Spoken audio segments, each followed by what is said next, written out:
38 number question क्या कहता है, अगला क्वेश्चन हमारा कह रहा है विक्टोरिया टर्मिनस किस शैली की इमारत है। तो ये शैली वाला इमारत, जो भी इमारत किस शैली में बना है ये सब बताए थे। तो देखिए विक्टोरिया टर्मिनस किस शैली की इमारत है। ऑप्शन ए में दिया है नवशास्त्रीय शैली, बी में दिया है नवगौथिक शैली और सी में दिया है इंडो सारा सैनिक शैली। तो इसको याद रखिएगा, विक्टोरिया टर्मिनस और गेटवे ऑफ इंडिया ये दोनों खूब पूछा जाता है कि गेटवे ऑफ इंडिया किस शैली का इमारत है और विक्टोरिया टर्मिनस किस शैली का इमारत है। तो सबसे पहले हम लोग ऑप्शन को लिखते हैं। 38 नंबर प्रश्न है हमारा, देखिए ऑप्शन ए में क्या दिया हुआ है नवशास्त्रीय शैली। 38 नंबर क्वेश्चन है, ए में दिया हुआ है नवशास्त्रीय शैली। क्या है, नवशास्त्रीय शैली जो दिया है नवशास्त्रीय शैली। ए में क्या है नवशास्त्रीय शैली। तो नवशास्त्रीय शैली में जो बने प्रमुख इमारत है जो आपसे पूछे जा सकते हैं, सबसे पहले हम लोग उसको लिखेंगे। तो इसमें क्या हो जाएगा एल्फिंस्टन सर्किल। क्या हो जाएगा एल्फिंस्टन सर्किल, याद रखिएगा एल्फिंस्टन सर्किल। एल्फिंस्टन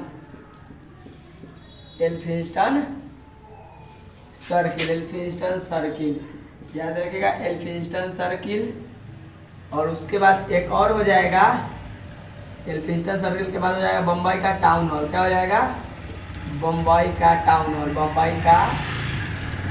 हॉल। बम्बई का टाउन हॉल किस शैली में बना है, बम्बई का टाउन हॉल किस शैली में बना है, याद रखिएगा नवशास्त्रीय शैली में। ठीक है, ये एक है और ये दूसरा है। उसके बाद दूसरा ऑप्शन में बी में क्या है, तो बी नंबर ऑप्शन में दिया हुआ है, बी में जो दिया हुआ है नवगौथिक शैली। क्या है नवगौथिक शैली। क्या दिया है नवगौथिक शैली दिया है बी में। तो नवगौथिक शैली में जो बना हुआ है विक्टोरिया टर्मिनस। क्या हो जाएगा विक्टोरिया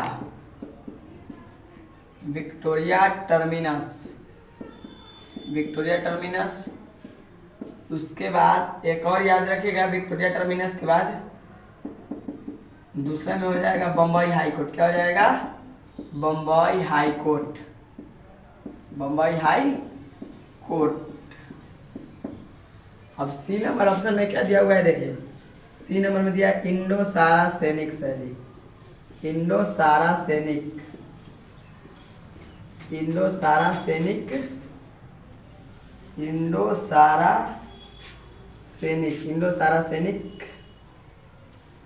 सैनिक शैली। तो इसमें क्या बना है, तो सबसे पहले गेटवे ऑफ इंडिया। क्या हो जाएगा गेटवे ऑफ इंडिया, याद रखिएगा ये खूब पूछा जाता है गेटवे ऑफ इंडिया।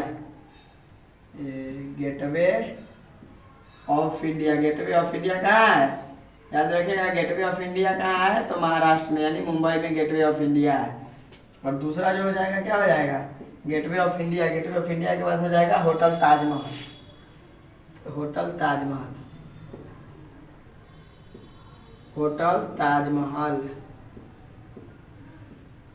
और डी नंबर ऑप्शन में क्या दिया हुआ है, इनमें से कोई नहीं। डी में जो दिया हुआ है क्या है इनमें से कोई नहीं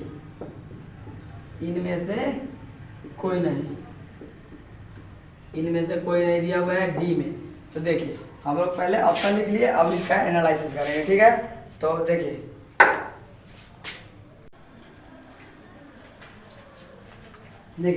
तो क्या कहता है, क्वेश्चन हमारा कहता है 38 नंबर विक्टोरिया टर्मिनस किस शैली की इमारत है। तो विक्टोरिया टर्मिनस है कहाँ, सबसे पहले ये जानिए विक्टोरिया टर्मिनस है कहाँ।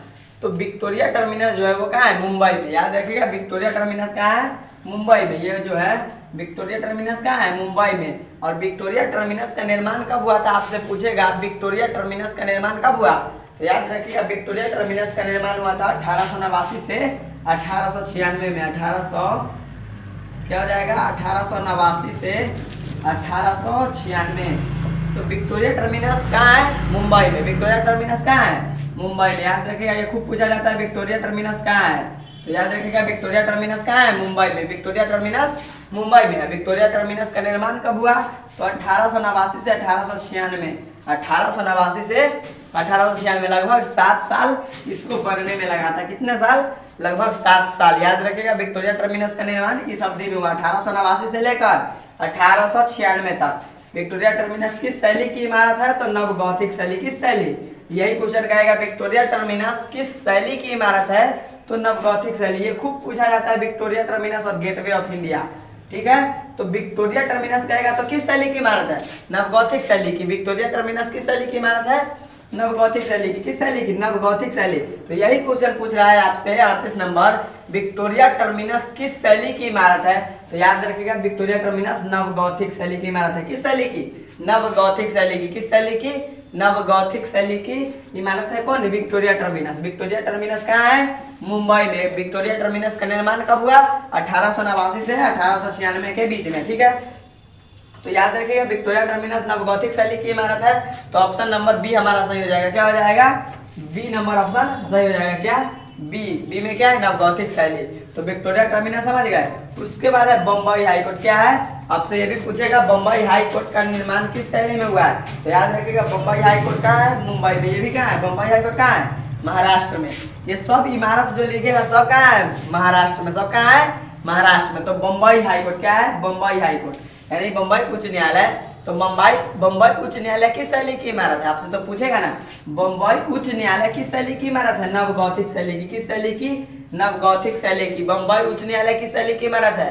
नव गौथिक शैली। बम्बई हाईकोर्ट किस शैली की इमारत है? नव गौथिक शैली। विक्टोरिया टर्मिनस किस शैली की इमारत है? नव गौथिक शैली की। विक्टोरिया टर्मिनस एवं बम्बई हाईकोर्ट दोनों किस शैली की इमारत है? नव गौथिक शैली। भूलना नहीं है। उसके बाद देखिए पहला नंबर में नव शास्त्रीय शैली। क्या है? नव शास्त्रीय शैली। तो याद रखिएगा नव शास्त्रीय शैली में जो बना इमारत है वो क्या है? एल्फिंस्टन सर्किल। याद रखिएगा आपसे खूब पूछा जाता है एल्फिंस्टन सर्किल किस शैली की इमारत है? तो याद रखिएगा नव शास्त्रीय शैली। इस दोनों में कंफ्यूज नहीं हो रहा है। यहाँ है नव शास्त्रीय शैली। क्या है? नव शास्त्रीय। यहाँ क्या है? नव गौथिक। एगो है नव शास्त्रीय, एगो है नव गौथिक। तो नव शास्त्रीय शैली और नव गौथिक शैली। तो जब ये कहेगा विक्टोरिया टर्मिनस तो क्या हो जाएगा? नव शास्त्रीय नव गौथिक शैली। नव गौथिक शैली कहेगा विक्टोरिया टर्मिनस। एल्फिंस्टन सर्किल कहेगा तो क्या हो जाएगा? नव शास्त्रीय शैली। क्या हो जाएगा? नव शास्त्रीय शैली। एल्फिंस्टन सर्किल कहेगा तो नव शास्त्रीय शैली। अब विक्टोरिया टर्मिनस कहेगा तो नव गौथिक शैली। इस दोनों में ज्यादा कंफ्यूज आता है। देखिए एल्फिंस्टन सर्किल कहेगा तो नव शास्त्रीय शैली। नव शास्त्रीय शैली कहेगा क्या कहेगा? विक्टोरिया टर्मिनस तो नव गौथिक शैली। ठीक है, तो सबसे पहले एल्फिंस्टन सर्किल। तो याद रखिएगा एल्फिंस्टन सर्किल को अभी हार्निमैन सर्किल के नाम से भी जाना जाता है। एल्फिंस्टन सर्किल को हार्निमैन सर्किल के भी नाम से जाना जाता है। क्या? एल्फिंस्टन सर्किल को हार्निमैन सर्किल भी कहा जाता है। क्या? हार्निमैन सर्किल। एल्फिंस्टन सर्किल है कहाँ? तो महाराष्ट्र में। कहाँ है? महाराष्ट्र में। एल्फिंस्टन सर्किल कहाँ है? महाराष्ट्र में। याद रखिएगा एल्फिंस्टन सर्किल कहाँ है? महाराष्ट्र में।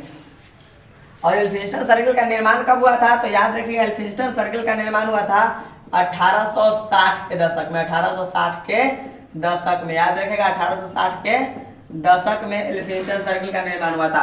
पूछेगा एल्फिंस्टन सर्किल का निर्माण कब हुआ? 1860 के दशक में। कब? 1860 के दशक में एल्फिंस्टन सर्किल का निर्माण हुआ। अब है बम्बई का टाउन हॉल। ये पूछेगा खूब, बम्बई का टाउन हॉल किस शैली की इमारत है? तो नव शास्त्रीय शैली की। किस शैली की?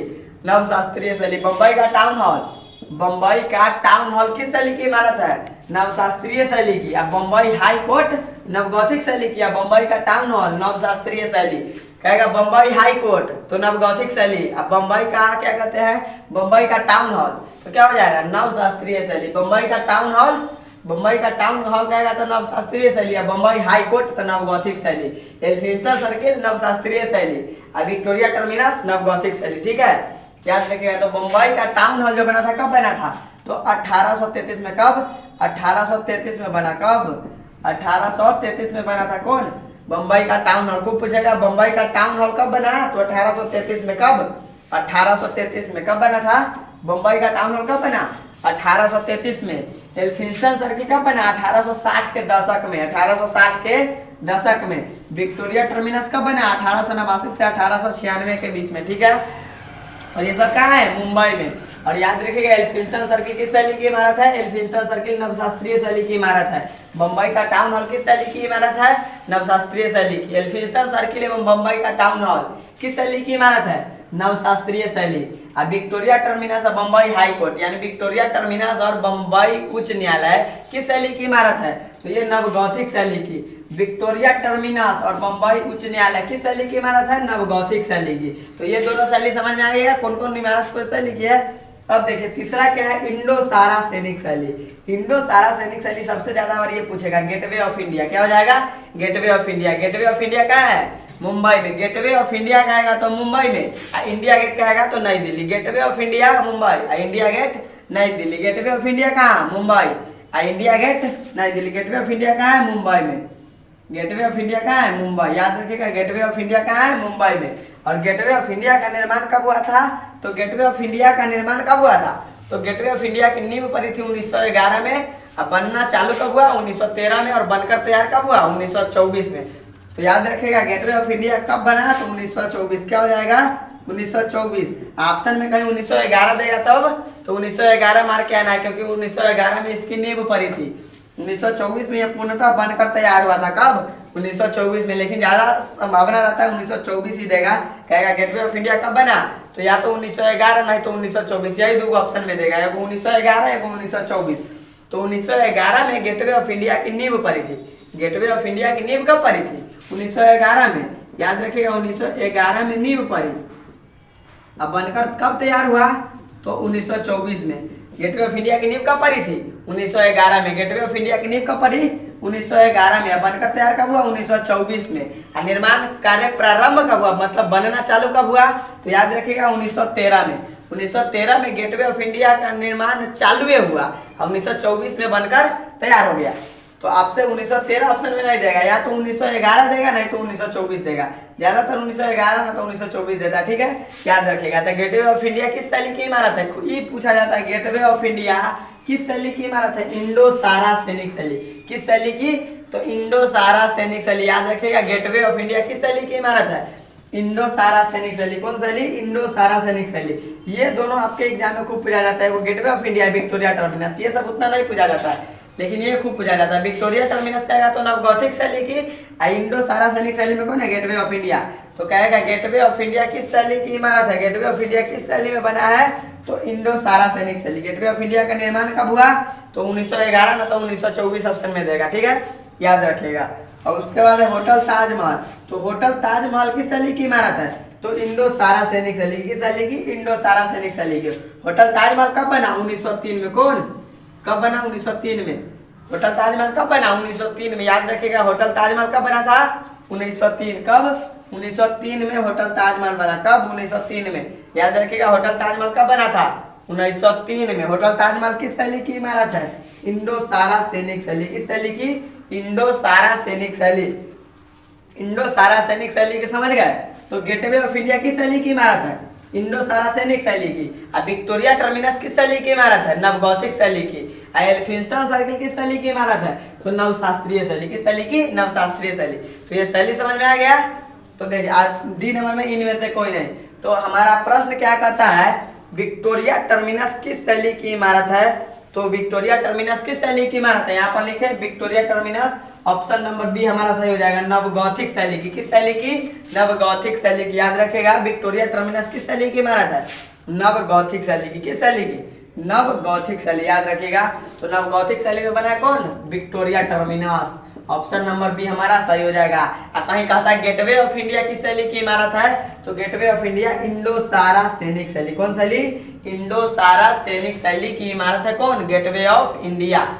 गेटवे ऑफ इंडिया किस शैली की इमारत है, इंडो सारा सैनिक शैली। क्या हो जाएगा, इंडो सारा सैनिक शैली। याद रखेगा इंडो सारा सैनिक शैली की इमारत है कौन, गेटवे ऑफ इंडिया। आप देखिए 39 का बी हो जाएगा, 38 का बी क्या हो जाएगा, बी। 38 नंबर का सही आंसर क्या हो जाएगा, ऑप्शन नंबर बी। आगे बढ़े। अब देखिए 39 नंबर क्वेश्चन क्या कहता है, गेटवे ऑफ इंडिया का निर्माण कब हुआ। अभी बताए हैं गेटवे ऑफ इंडिया का निर्माण आपसे या तो ऑप्शन में 1911 देगा ना तो 1924 देगा। 1913 तो देगा ही नहीं। 1913 में बनना चालू हुआ था। बनना कब चालू हुआ, 1913 में। हाँ कहीं अगर क्वेश्चन ऐसे पूछेगा गेटवे ऑफ इंडिया का निर्माण प्रारंभ कब हुआ तो ऑप्शन में 1913 देगा। तो क्या कहिएगा 1913। क्या गेटवे ऑफ इंडिया का निर्माण चालू कब हुआ, यानी निर्माण कार्य प्रारंभ कब हुआ तो 1913 में। अब बनकर तैयार कब हुआ 1924 में। नींव कब पड़ा तो 1911 में। सीधे पूछेगा गेटवे ऑफ इंडिया का निर्माण कब हुआ तो 1911 ना तो 1924। ये दो जो ऑप्शन में देगा से मार दीजिएगा। अगर 1924 दिया है तो 1924 और 1911 दिया है तो 1911। ठीक है। अगला क्वेश्चन देखिए 39 नंबर, गेटवे ऑफ इंडिया का निर्माण कब हुआ। ऑप्शन ए में दिया हुआ है 1910, बी में 1911 और सी में 1912 और डी में 1914। तो इसमें 1911 दिया हुआ है, तो 1911 होगा। क्या होगा? 1911। तो देखिए हम लोग पहले ऑप्शन लिखते हैं 39 नंबर प्रश्न का। ऑप्शन ए में दिया हुआ है 1910। क्या है? 1910। अब बी में क्या है? 1911। और सी में क्या है? 1912। और डी में क्या है? 1914। 1914।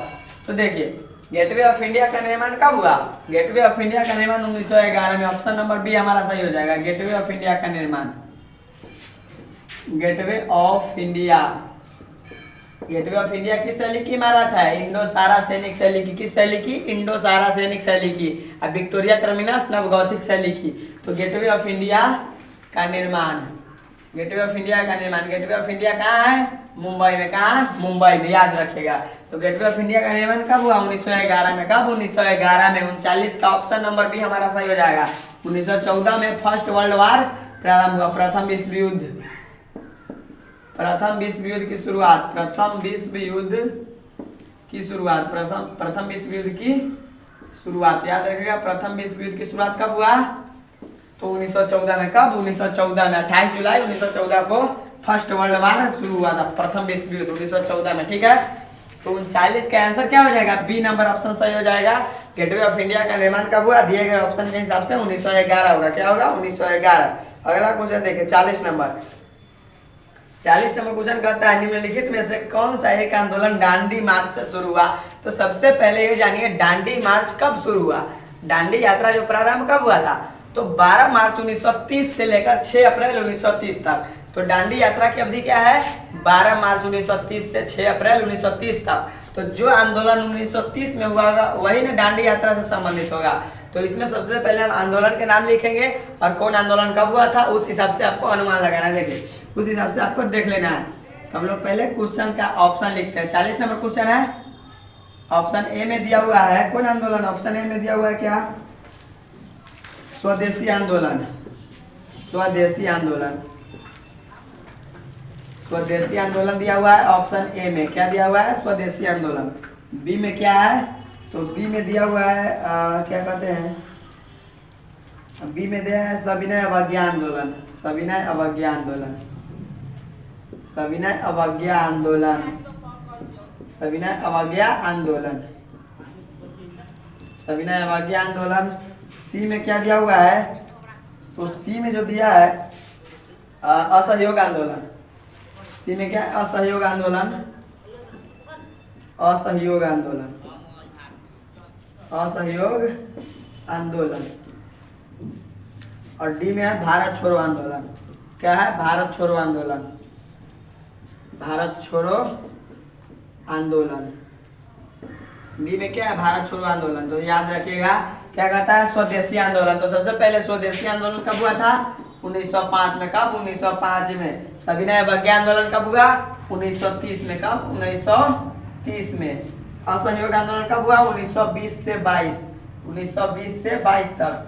अब भारत छोड़ो आंदोलन कब हुआ? 1942 में। कब? 1942 में। तो देखिए क्वेश्चन हमारा कहता है 40 नंबर क्वेश्चन कहता है क्या कहता है? निम्नलिखित में से कौन सा आंदोलन दांडी मार्च से शुरू हुआ? तो दांडी मार्च का इधर समय लिख लीजिए। दांडी मार्च, दांडी मार्च क्या हो जाएगा? दांडी मार्च। तो दांडी मार्च का समय है 12 मार्च 1930 से 6 अप्रैल 1930, 6 अप्रैल 1930। तो दांडी मार्च का समय ये है 12 मार्च 1930 से 6 अप्रैल 1930। तो 1930 में हुआ था दांडी मार्च। दांडी मार्च कब हुआ? 1930 में। कब? 1930 में। दांडी मार्च कब हुआ? 1930 में। दांडी यात्रा कब प्रारंभ हुआ? डेट याद रखिएगा 12 मार्च 1930 से 6 अप्रैल 1930 तक। और खूब क्वेश्चन पूछा जाता है दांडी यात्रा कितने दिन तक चला था? तो इधर 12 मार्च से 6 अप्रैल तक जोड़िए। तो 12 मार्च 1930 से लेकर 6 अप्रैल 1930 तक कुल कितना दिन हो गया? 24 दिन। कितने दिन तक चला? 24 दिन। याद रखिएगा 24 दिन। ये खूब पूछा जाता है कि दांडी यात्रा कितने दिन तक चला था? तो 24 दिन। कितने दिन? 24 दिन। दांडी यात्रा कितने दिन तक चला? 24 दिन। कितने दिन? 24 दिन। दांडी यात्रा कितने दिन तक चला? 24 दिन। दांडी यात्रा प्रारंभ हुआ कब हुआ? 12 मार्च 1930 को प्रारंभ हुआ। दांडी यात्रा कब प्रारंभ हुआ? 12 मार्च 1930 को। और खत्म कब हुआ? 6 अप्रैल 1930 को। और क्वेश्चन पूछेगा गांधी जी ने कब नमक क्या कहते हैं, गांधी जी ने कब नमक कानून को तोड़ा, तो 6 अप्रैल 1930 को। 12 मार्च नहीं, 6 अप्रैल। क्या हो जाएगा, 6 अप्रैल, क्योंकि 12 मार्च को तो प्रारंभ हुआ था दांडी यात्रा। कब प्रारंभ हुआ, 12 मार्च को, लेकिन नमक कानून को कब तोड़ा गया, 6 अप्रैल 1930 को। डेट याद रखिएगा। कहेगा गांधी जी ने नमक कानून को कब तोड़े, तो 6 अप्रैल 1930। कब, 6 अप्रैल 1930 को। ठीक है, तो दांडी यात्रा कब हुआ, 1930 में। कब, 1930 में। तो अब आपको ये देखना है कि 1930 में कौन आंदोलन हुआ, इनमें से कौन सा आंदोलन 1930 में हुआ। तो इधर स्वदेशी आंदोलन, तो स्वदेशी आंदोलन कब हुआ, 1905 में हुआ था। स्वदेशी आंदोलन कब हुआ था, 1905 में। सविनय अवज्ञा आंदोलन कब हुआ, 1930 में। कब, 1930 में सविनय अवज्ञा आंदोलन 1930 में। तो यही हो जाएगा, क्या हो जाएगा, 1930 में कौन सा दांडी यात्रा प्रारंभ हुआ, और 1930 में कौन आंदोलन हुआ, सविनय अवज्ञा आंदोलन। ऑप्शन नंबर बी हमारा सही हो जाएगा। कौन सा आंदोलन दांडी मार्च से प्रारंभ हुआ, तो दांडी मार्च 1930 में हुआ था। 1930 में कौन आंदोलन हुआ है, सविनय अवज्ञा आंदोलन। कौन आंदोलन, सविनय अवज्ञा आंदोलन। ऑप्शन नंबर बी हमारा सही हो जाएगा। सविनय अवज्ञा आंदोलन कब हुआ, 1930 में। कब, 1930 में। असहयोग आंदोलन कब हुआ, असहयोग आंदोलन जो हुआ था 1920 से 22। असहयोग आंदोलन कब हुआ, 1920 में। 1920 से 22 तक चला था कौन आंदोलन, असहयोग आंदोलन। याद रखिएगा, असहयोग आंदोलन कब हुआ, 1920 में। ऐसे क्वेश्चन पूछेगा 1920 में कौन सा आंदोलन हुआ, तो असहयोग आंदोलन कहेगा। 1920 में कौन सा आंदोलन हुआ, 1920 में कौन सा आंदोलन हुआ, असहयोग आंदोलन। या पूछेगा असहयोग आंदोलन कब हुआ, 1920 में। कब, 1920 में। ठीक है, अगला देखिए, भारत छोड़ो आंदोलन। तो भारत छोड़ो आंदोलन कब हुआ, 1942 में। भारत छोड़ो आंदोलन कब हुआ, 1942 में। याद रखिएगा, भारत छोड़ो आंदोलन कब हुआ, 1942 में। और एक क्वेश्चन पूछेगा, भारत छोड़ो का नारा किसने दिया था, तो याद रखिएगा, भारत छोड़ो का नारा, भारत छोड़ो आंदोलन नहीं, भारत छोड़ो आंदोलन कब हुआ, 1942 में। लेकिन सिर्फ भारत छोड़ो का नारा किसने दिया था, तो याद रखिएगा, भारत छोड़ो का नारा दिया था कौन, यूसुफ मेहर अली। कौन, यूसुफ मेहर अली। खूब पूछा जाता है, भारत छोड़ो का नारा किसने दिया था, यूसुफ मेहर अली। भारत छोड़ो का नारा किसने दिया, यूसुफ मेहर अली। कौन, यूसुफ मेहर अली। पूछेगा भारत छोड़ो का नारा किसने दिया, यूसुफ मेहर अली। कौन, यूसुफ मेहर अली ने भारत छोड़ो का नारा दिया था। भारत छोड़ो आंदोलन कब हुआ, 1942 में। कब, 1942 में भारत छोड़ो आंदोलन हुआ था। असहयोग आंदोलन कब हुआ, 1920 से 22। 1920 याद रखिएगा, या 1922 भी याद रखिएगा। सविनय अवज्ञा आंदोलन कब हुआ, 1930 में। दांडी मार्च से प्रारंभ होने वाला आंदोलन कौन है, सविनय अवज्ञा आंदोलन। कौन, सविनय अवज्ञा आंदोलन। दांडी मार्च से प्रारंभ होने वाला आंदोलन कौन है, सविनय अवज्ञा आंदोलन। स्वदेशी आंदोलन कब हुआ, 1905 में। स्वदेशी आंदोलन कब हुआ था, 1905 में। स्वदेशी आंदोलन कब, 1905 में। तो इसका सही आंसर क्या हो जाएगा, बी, 40 के बी। कहता है इनमें से कौन सा आंदोलन दांडी मार्च से प्रारंभ हुआ, तो क्या हो जाएगा, सविनय अवज्ञा आंदोलन। क्या, सविनय अवज्ञा आंदोलन। ऑप्शन नंबर बी हमारा सही हो जाएगा। और ये याद रखिएगा, भारत छोड़ो का नारा किसने दिया था, यूसुफ मेहर अली। कौन, यूसुफ मेहर अली। यूसुफ मेहर अली ने भारत छोड़ो का नारा दिया था। ठीक है, तो 40 तक का स्क्रीनशॉट ले लीजिए, उसके बाद हम लोग आगे बढ़ेंगे। 40 नंबर तक क्लियर हो गया। क्वेश्चन हो जाएगा, अगला क्वेश्चन हमारा कहता है, महात्मा गांधी ने पहला किसान आंदोलन कहाँ शुरू किया। ऑप्शन ए में दिया है बारदोली, बी में चंपारण, सी में डांडी और डी में वर्धा। तो क्या हो जाएगा, महात्मा गांधी ने पहला किसान आंदोलन कहाँ शुरू किया, कहाँ शुरू किया, तो याद रखिएगा चंपारण हो जाएगा। तो सबसे पहले हम लोग ऑप्शन लिखते हैं। ठीक है, 41 नंबर क्वेश्चन है, ऑप्शन ए में दिया हुआ है बारदोली। क्या है, बारदोली, बारदोली। बी में क्या है, बी में जो दिया हुआ है बारदोली को है चंपारण। क्या दिया हुआ है, चंपारण। सी में क्या है, डांडी। ओहो, डांडी। और डी में क्या है, वर्धा। क्या है, वर्धा।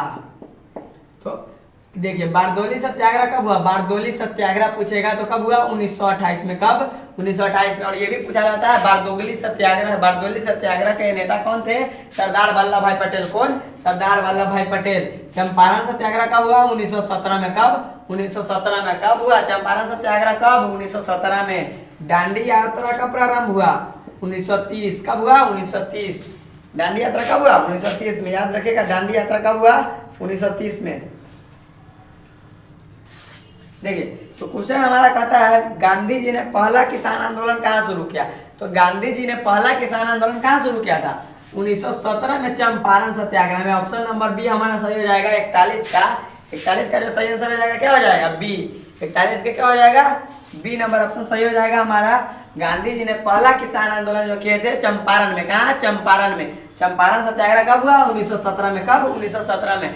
कहा गांधी जी ने अपने सत्याग्रह का पहला प्रयोग कहा किए चंपारण में। कहा चंपारण 1917 में। चंपारण सत्याग्रह कब हुआ 1917 में। और आपसे ये पूछा जाता है चंपारण कहाँ है, तो याद रखिएगा चंपारण कहाँ है बिहार में। कहा बिहार में। चंपारण कहाँ है बिहार में। खूब पूछा जाता है चंपारण कहाँ है बिहार में। पूछेगा डांडी, ये भी ज्यादा पूछा जाता है कि डांडी किस राज्य में है। डांडी किस राज्य में है, तो डांडी जो है गुजरात में। कहाँ है गुजरात में। डांडी याद रखेगा डांडी कहाँ है गुजरात में। डांडी कहाँ है गुजरात में। डांडी कहाँ है गुजरात में। इधर बारदोली, तो बारदोली कहाँ है गुजरात में। कहाँ है गुजरात में। याद रखेगा बारदोली कहाँ है गुजरात में। कहाँ गुजरात में। बारदोली कहाँ है गुजरात में। याद रखिएगा बारदोली कहाँ है गुजरात में।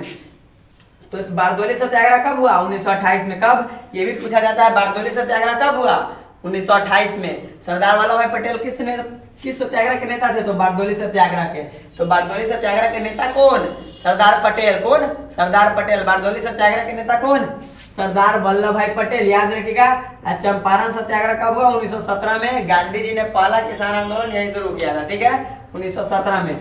उसके बाद है डांडी मार्च। तो डांडी मार्च कब हुआ 1930 में। बताए हैं अभी बताए थे डांडी मार्च कब प्रारंभ हुआ 1930 में, ठीक है। और डांडी किस राज्य में है गुजरात में। ये बार ज्यादा पूछा जाता है कि डांडी किस राज्य में गुजरात में। ये खूब पूछा जाता है डांडी किस राज्य में है गुजरात में। याद रखिएगा डांडी गुजरात में, ठीक है। तो 41 का सही आंसर क्या हो जाएगा बी नंबर ऑप्शन सही हो जाएगा। 41 के बी। 41 के क्या हो जाएगा बी। महात्मा गांधी ने पहला किसान आंदोलन कहाँ शुरू किया, तो क्या हो जाएगा चंपारण में। कहा चंपारण में, ठीक है 1917 में। उसके बाद है 42 नंबर क्वेश्चन देखिए, असहयोग आंदोलन कब प्रारंभ हुआ। तो अभी बताया सब आंदोलन कब हुआ था। अभी यहाँ पर फिर ऑप्शन लिखते हैं। 42 नंबर क्वेश्चन है, क्या है 42 है। ऑप्शन ए में क्या दिया हुआ है, क्वेश्चन पूछा है असहयोग आंदोलन कब प्रारंभ हुआ। असहयोग आंदोलन कब प्रारंभ हुआ। ऑप्शन ए में दिया है 1916, क्या है 1916। बी में क्या है, बी में जो दिया हुआ है 1920, क्या है 1920। सी में क्या है 1922 और डी में क्या है 1930। तो 1920 से 22 तक चला था कौन आंदोलन, असहयोग आंदोलन। 1920 से 22 तक कौन आंदोलन चला, असहयोग आंदोलन। असहयोग आंदोलन प्रारंभ, असहयोग आंदोलन प्रारंभ,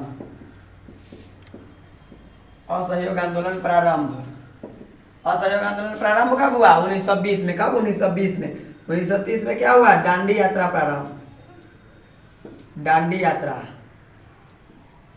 दांडी यात्रा, दांडी यात्रा या दांडी मार्च, दांडी यात्रा या दांडी मार्च कुछ भी कहे तो दांडी मार्च कब हुआ था 1930 में। कब 1930 में। कहेगा दांडी मार्च कब हुआ 1930 में। कब 1930 में दांडी मार्च हुआ। असहयोग आंदोलन प्रारंभ कब हुआ था 1920 में। कब 1920 में। असहयोग आंदोलन कब प्रारंभ हुआ 1920 में। याद रखिएगा असहयोग आंदोलन 1920 में प्रारंभ हुआ, 1922 तक चला था असहयोग आंदोलन 1920 से 22 तक। कब 1920 से 22 तक असहयोग आंदोलन, ठीक है। असहयोग आंदोलन प्रारंभ कब हुआ 1920 में। यही क्वेश्चन कहता है ऑप्शन नंबर बी सही हो जाएगा। 42 का बी हो जाएगा। क्या हो जाएगा बी। असहयोग आंदोलन प्रारंभ कब हुआ था, प्रारंभ की बात कर रहा है तो 1920 में। क्या 1920 में। ऑप्शन नंबर बी सही हो जाएगा। 42 का जो सही आंसर हो जाएगा क्या हो जाएगा बी नंबर ऑप्शन हमारा सही हो जाएगा। 42 के बी। याद रखिएगा 42 का जो सही आंसर हो जाएगा बी। अगला देखिए 42 के बी। और उसके बाद देखिए 43 नंबर क्वेश्चन हमारा क्या कहता है। 43 नंबर क्वेश्चन कहता है साइमन कमीशन भारत कब आया। साइमन कमीशन भारत कब आया, तो देखिए ऑप्शन ए में क्या है 43 नंबर हो जाएगा क्वेश्चन।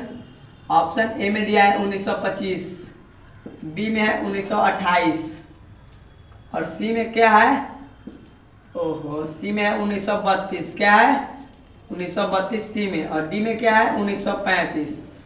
तो देखिए साइमन कमीशन भारत कब आया 1928 में। क्या साइमन कमीशन भारत आया। साइमन कमीशन, साइमन कमीशन भारत आया। साइमन कमीशन भारत आया।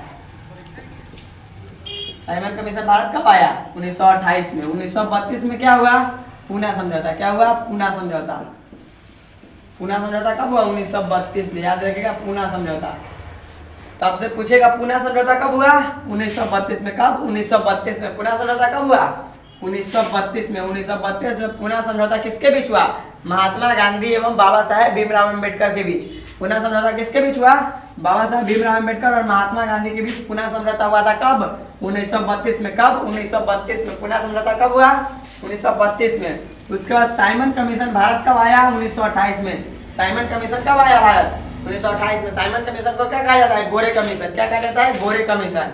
गोरे कमीशन के नाम से किसको जाना जाता है? साइमन कमीशन को। साइमन कमीशन भारत कब आया? 1928 में। कब? 1928 में। साइमन कमीशन भारत कब आया? 1928 में। याद रखिएगा साइमन कमीशन भारत कब आया था? 1928। तो याद रखिएगा साइमन कमीशन, यही क्वेश्चन कहता है साइमन कमीशन भारत कब आया? 1928 में। 43 का जो सही आंसर हो जाएगा क्या हो जाएगा? बी नंबर ऑप्शन सही हो जाएगा। 43 के बी हो जाएगा। क्या हो जाएगा? बी। 43 का सही आंसर क्या हो जाएगा? बी नंबर ऑप्शन हमारा सही हो जाएगा। 1928 में साइमन कमीशन भारत आया था। अगला क्वेश्चन देखिए, अगला क्वेश्चन देखिए, अब हमारा 44 नंबर क्वेश्चन हो जाएगा। 44 नंबर क्वेश्चन हमारा क्या कहता है? 1919 के अधिनियम को कहा जाता है। तो 1919 के अधिनियम को क्या कहा जाता है? तो ऑप्शन ए में दिया है रॉलेट एक्ट, बी में दिया है मार्ले मिंटो सुधार एक्ट, सी में है मॉन्टेग्यू चेम्सफोर्ड सुधार एक्ट और डी में है इनमें से कोई नहीं। तो क्या हो जाएगा? 44 के ऑप्शन लिखते हैं हम लोग पहले। 1919 के अधिनियम को क्या कहा जाता है? तो ए में दिया है रॉलेट एक्ट। क्या है? Rowlatt Act. Rowlatt Act. B में जो दिया हुआ है उसके बाद है मार्ले मिंटो सुधार एक्ट। मार्ले मिंटो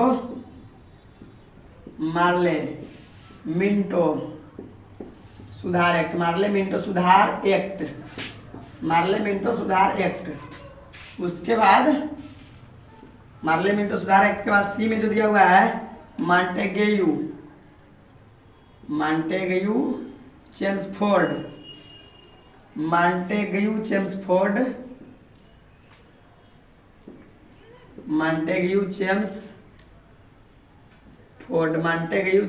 सुधार एक्ट। मॉन्टेग्यू चेम्सफोर्ड सुधार एक्ट। उसके बाद डी में क्या है? इनमें से कोई नहीं। क्या है? इनमें से कोई नहीं। इनमें से कोई नहीं। इनमें से कोई नहीं। तो देखिए 1919 के अधिनियम को क्या कहा जाता है? तो 1919 के अधिनियम को कहा जाता है option number C Montagu Chelmsford सुधार अधिनियम। मॉन्टेग्यू चेम्सफोर्ड सुधार अधिनियम कहेगा। 1919 के अधिनियम को क्या कहा जाता है? मॉन्टेग्यू चेम्सफोर्ड सुधार एक्ट। मॉन्टेग्यू चेम्सफोर्ड सुधार एक्ट कहा जाता है 1919 के अधिनियम को। अब देखिए रॉलेट एक्ट भारत कब आया? 1919 में। रॉलेट एक्ट भारत कब आया? 1919 में। कब आया? 1919 में। याद रखिएगा रॉलेट एक्ट भारत आया था 1919। मार्ले मिंटो सुधार अधिनियम कब आया? 1909। कब? 1909 में मार्ले मिंटो सुधार अधिनियम आया था। उसके बाद मॉन्टेग्यू चेम्सफोर्ड सुधार अधिनियम कब आया? 1919 में। कब? 1919 में। तो देखिए रॉलेट एक्ट भी 1919 में आया था। तो 1919 के अधिनियम को रॉलेट एक्ट नहीं कहा जाता है। याद रखिएगा 1919 के अधिनियम को कहा जाता है मॉन्टेग्यू चेम्सफोर्ड सुधार अधिनियम। रॉलेट एक्ट को काला कानून कहा जाता है। याद रखिएगा रॉलेट एक्ट को क्या कहा जाता है? ये खूब पूछा जाता है। काला कानून किसे कहा जाता है? रॉलेट एक्ट को काला कानून। काला कानून किसको कहा जाता है? रॉलेट एक्ट को। काला कानून किसको कहा जाता है? रॉलेट एक्ट को। और याद रखिएगा बिना वकील, बिना दलील एवं बिना अपील का कानून किसको कहा जाता है? रॉलेट एक्ट को। बिना वकील, बिना दलील एवं बिना अपील का कानून किसको कहा जाता है? रॉलेट एक्ट को। रॉलेट एक्ट को क्या कहा जाता है? काला कानून। काला कानून किस कानून को कहा जाता है? रॉलेट एक्ट को। रॉलेट एक्ट भारत कब आया? 1919 में। कब? 1919 में रॉलेट एक्ट भारत आया था। मार्ले मिंटो सुधार अधिनियम कब आया? 1919 में। क्या मार्ले मिंटो सुधार एक्ट कब आया? 1919 में। मार्ले मिंटो सुधार एक्ट, मार्ले मिंटो सुधार अधिनियम कब आया था? 1909 में। कब? 1909 में। उसके बाद है मॉन्टेग्यू चेम्सफोर्ड सुधार अधिनियम कब आया? 1919 में। लॉर्ड मॉन्टेग्यू चेम्सफोर्ड सुधार अधिनियम, लॉर्ड मॉन्टेग्यू चेम्सफोर्ड सुधार अधिनियम कब आया? 1919। याद रखिएगा मॉन्टेग्यू चेम्सफोर्ड सुधार अधिनियम कब आया? 1919 के अधिनियम को क्या कहा जाता है? मॉन्टेग्यू चेम्सफोर्ड सुधार अधिनियम। 1919 के अधिनियम को क्या कहा जाता है? मॉन्टेग्यू चेम्सफोर्ड सुधार एक्ट। मॉन्टेग्यू चेम्सफोर्ड सुधार एक्ट। तो ऑप्शन नंबर सी हमारा सही हो जाएगा। क्या हो जाएगा? सी। 44 के सी हो जाएगा। मॉन्टेग्यू चेम्सफोर्ड सुधार अधिनियम। क्या क्वेश्चन कहता है? 44 नंबर 1919 के अधिनियम को क्या कहा जाता है? तो 1919 के अधिनियम को क्या कहा जाता है? मॉन्टेग्यू चेम्सफोर्ड सुधार अधिनियम। क्या कहा जाता है? मॉन्टेग्यू चेम्सफोर्ड सुधार अधिनियम। कब आया था? 1919 में। तो 44 तक का स्क्रीनशॉट ले लीजिए, उसके बाद हम लोग आगे बढ़ेंगे। 45 नंबर क्वेश्चन कहता है जालियांवाला बाग हत्याकांड कब हुआ। क्या कहता है, जालियांवाला बाग हत्याकांड कब हुआ। इसमें डेट के साथ पूछ रहा है, डेट के साथ दिया है, ईयर दिया है सब 1919 में, लेकिन डेट अलग अलग है। तो डेट आपको याद रखना होगा। बताए थे जालियांवाला बाग हत्याकांड कब हुआ। ऑप्शन ए में दिया हुआ है 13 अप्रैल 1919, बी में दिया है 6 मार्च 1919, सी में दिया है 30 अप्रैल 1919 और डी में दिया है 10 अप्रैल 1919। तो आपको केवल ईयर याद रखने से काम नहीं चलेगा, आपको डेट भी याद रखना पड़ेगा। तो इसमें देख रहे हैं सब 1919 से दिया रहा है, तो 1919 में तो हुआ था, लेकिन डेट क्या था, डेट आपसे पूछेगा डेट क्या था जालियांवाला बाग हत्याकांड का। तो 13 अप्रैल 1919 क्या, 13 अप्रैल 1919 को जालियांवाला बाग हत्याकांड हुआ। तो याद रखेगा जालियांवाला बाग हत्याकांड कब हुआ, 13 अप्रैल 1919 को। 45 नंबर क्वेश्चन है, 45 नंबर का ऑप्शन ए दिया है क्या, 13 अप्रैल 1919, 13 अप्रैल 1919 को जालियांवाला बाग हत्याकांड हुआ। कब, 13 अप्रैल 1919 जालियांवाला बाग हत्याकांड, जालियांवाला बाग हत्याकांड, जालियांवाला बाग हत्याकांड कब हुआ,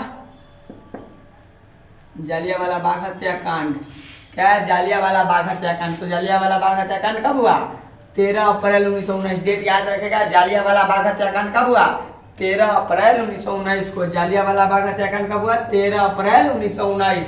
ऑप्शन नंबर ए हमारा सही हो जाएगा। 45 के ए, 45 का क्या हो जाएगा, ऑप्शन नंबर ए हमारा सही हो जाएगा। जालियांवाला बाग हत्याकांड कब हुआ, 13 अप्रैल 1919 को। बी में दिया है 6 मार्च 1919, ये नहीं होगा। 30 अप्रैल 1919 ये भी नहीं होगा। 10 अप्रैल 1919 ये भी नहीं होगा। 13 अप्रैल 1919 को जालियांवाला बाग हत्याकांड हुआ था। कब, 13 अप्रैल 1919 को। अगला क्वेश्चन देखिए 46 नंबर, बंगाल के विभाजन की घोषणा कब हुई। तो बंगाल के विभाजन की घोषणा कब हुई थी, ऑप्शन हम लोग लिख लेते हैं। सबसे पहले 46 नंबर क्वेश्चन है, ऑप्शन ए में दिया हुआ है बंगाल विभाजन की घोषणा कब हुई। ऑप्शन ए में 1905, बी में क्या है 1906, क्या है सी में क्या है तो 1911, डी में क्या है 1914। तो देखिए 1905 में बंगाल विभाजन की घोषणा, बंगाल विभाजन की घोषणा, बंगाल विभाजन की घोषणा, बंगाल विभाजन की घोषणा कब हुई, 1905 में, याद रखेगा। 1906 में क्या हुआ, मुस्लिम लीग का गठन, मुस्लिम लीग का गठन, मुस्लिम लीग का गठन, मुस्लिम लीग का गठन कब हुआ, 1906। 1911 में बंगाल विभाजन की घोषणा रद्द, बंगाल विभाजन की घोषणा, बंगाल विभाजन की घोषणा रद्द, बंगाल विभाजन की घोषणा रद्द कब हुआ, 1911 में। 1914 में प्रथम विश्व युद्ध की शुरुआत, प्रथम विश्व युद्ध की शुरुआत, प्रथम विश्व युद्ध की शुरुआत, प्रथम विश्व युद्ध की शुरुआत। तो हमारा क्वेश्चन कहता है 46 नंबर, बंगाल के विभाजन की घोषणा कब हुई। तो बंगाल के विभाजन की जो घोषणा हुई थी कब हुई थी, तो 1905 में। यहाँ लिखे है बंगाल विभाजन की घोषणा कब हुई, 1905 में। कब, 1905 में, याद रखेगा, ईयर याद रखेगा। बंगाल विभाजन की घोषणा कब हुई, 1905 में। कब, 1905 में बंगाल विभाजन की घोषणा कब हुई, 1905 में। किसके द्वारा पूछेगा, 1905 में किसके द्वारा बंगाल विभाजन की घोषणा हुई, तो याद रखेगा लॉर्ड कर्जन। कौन, लॉर्ड कर्जन, ये सब याद रखेगा मेरे दोस्तों। लॉर्ड कर्जन के द्वारा बंगाल विभाजन की घोषणा हुई थी। किसके द्वारा, लॉर्ड कर्जन के द्वारा। कौन था, लॉर्ड कर्जन।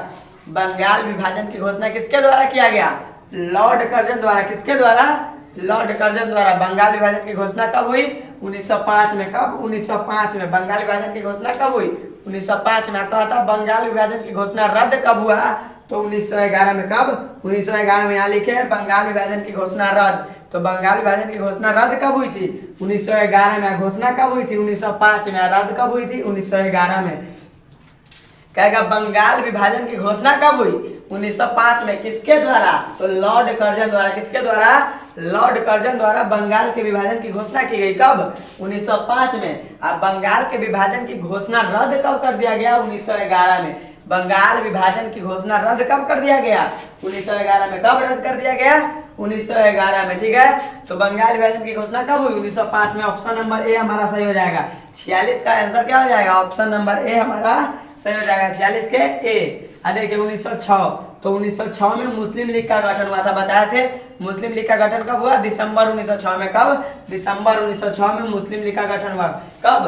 दिसंबर 1906 में मुस्लिम लीग का गठन हुआ था। कहाँ? ढाका में। ढाका में कहेगा मुस्लिम लीग का गठन कहाँ हुआ? ढाका। ढाका कहाँ है? बांग्लादेश की राजधानी है। मुस्लिम लीग का गठन ढाका में हुआ था। कब? 1906 में। कब? 1906 में। मुस्लिम लीग के संस्थापक पूछेगा, याद रखेगा, मुस्लिम लीग के संस्थापक आगा खां एवं समीउल्लाह खां। कौन हो जाएगा? आगा खां। मुस्लिम लीग के संस्थापक लिख देते हैं, मुस्लिम लीग के संस्थापक आगा खां। क्या हो जाएगा? आगा खां एवं समीउल्लाह खां। क्या हो जाएगा? समीउल्लाह खां। आगा खां और समीउल्लाह खां मुस्लिम लीग के संस्थापक है। कौन? आगा खां और एक समीउल्लाह खां। ये दोनों व्यक्ति मुस्लिम लीग के संस्थापक थे। मुस्लिम लीग का गठन कब हुआ? 1906 में। मुस्लिम लीग के संस्थापक आगा खां, समीउल्लाह खां। मुस्लिम लीग का गठन कहाँ हुआ? ढाका में। कहाँ? ढाका में। गठन कब हुआ? 1906 में। गठन करता कौन थे? आगा खां एवं समीउल्लाह खां। कौन? आगा खां एवं समीउल्लाह खां मुस्लिम लीग के गठन करता थे। ठीक है, तो 1906 क्लियर हो गया। अब है 1914। तो 1914 में प्रथम विश्व युद्ध की शुरुआत, फर्स्ट वर्ल्ड वार की शुरुआत हुआ था। कब? 1914 में। डेट क्या आएगा? तो 28 जुलाई। क्या? 28 जुलाई 1914 को फर्स्ट वर्ल्ड वार की शुरुआत हुई थी, यानी प्रथम विश्व युद्ध की शुरुआत 28 जुलाई 1914 को हुआ था। प्रथम विश्व युद्ध की शुरुआत, और कब तक चला था? 11 नवंबर 1918 तक। ठीक है, इसको याद रखेगा। तो ये सब याद रहेगा, जितना बोले हैं। तो 46 का आंसर क्या हो जाएगा? ऑप्शन नंबर ए हमारा सही हो जाएगा। 1905 में बंगाल विभाजन की घोषणा की गई। तो यही क्वेश्चन कहता है, बंगाल के विभाजन की घोषणा कब की गई? तो 1905 में। किसके द्वारा? लॉर्ड कर्जन द्वारा। ऑप्शन नंबर ए हमारा सही है। ठीक है, 46 के ए। आगे बढ़े, अगला क्वेश्चन देखिए। 47 नंबर क्वेश्चन कहता है, पाकिस्तान शब्द किसने दिया? क्या कहता है? 47 नंबर क्वेश्चन हमारा, 47 नंबर प्रश्न है, पाकिस्तान शब्द किसने दिया? तो ऑप्शन ए में दिया है जिन्ना। क्या है? जिन्ना। ए में क्या दिया हुआ है? जिन्ना। पाकिस्तान शब्द किसने दिया? जिन्ना। बी में क्या है? बी में जो दिया हुआ है लियाकत अली। क्या है? लियाकत अली। लियाकत अली 47 नंबर क्वेश्चन हमारा, लियाकत अली। और सी में क्या है? चौधरी रहमत अली। चौधरी रहमत अली। क्या है? चौधरी रहमत अली। चौधरी रहमत अली। चौधरी रहमत अली। क्या है? चौधरी रहमत अली। और डी में जो दिया है इकबाल। क्या है? इकबाल। क्या है? इकबाल। तो देखिए, जिन्ना, तो जिन्ना कौन था? पाकिस्तान का पहला गवर्नर जनरल। याद रखेगा, पाकिस्तान का पहला गवर्नर जनरल, या द्विराष्ट्र सिद्धांत के प्रतिपादक है ना, द्विराष्ट्र सिद्धांत के प्रबल समर्थक।